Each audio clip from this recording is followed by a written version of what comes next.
بسم اللہ الرحمن الرحیم۔ تو دوستو، آپ دیکھ رہے ہیں میرا چینل کتاب مسلم، صحیح بخاری جلد نمبر 2۔ آج ہماری حدیث ہے حدیث نمبر 901، اور یہ باب ہے اگر بارش ہو رہی ہو تو جمعہ میں حاضر ہونا واجب نہیں، تب ضروری ہے کہ نہیں؟ تو پڑھتے ہیں۔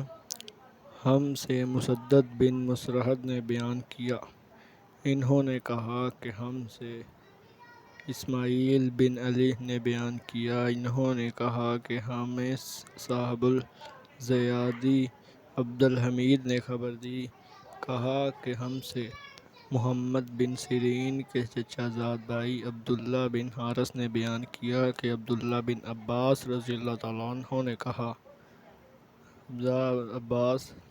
عبداللہ بن عباس رضی اللہ تعالیٰ عنہ نے اپنے مؤذن سے ایک دفعہ بارش کے دن کہا کہ اشہد ان محمد الرسول اللہ کے بعد حی علی الصلاۃ، نماز کی طرف آؤ نہ کہنا، بلکہ یہ کہنا کہ صلوا فی بیوتکم، اپنے گھروں میں نماز پڑھ دو۔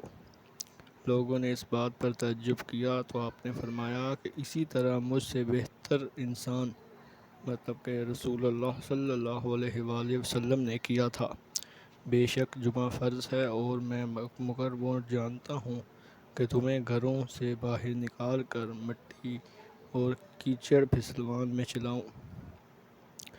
اس حدیث کی تشریح ہے، ابن عباس رضی اللہ تعالیٰ عنہ کا مطلب یہ تھا کہ بے شک جمعہ فرض ہے، مگر حالت بارش میں یہ عزیمت رخصت سے بدل جاتی ہے، لہٰذا کیوں نہ اس رخصت سے تم کو فائدہ پہنچاؤں کہ تم کیچڑ میں پھسلنے اور بارش میں بھیگنے سے بچ جاؤ۔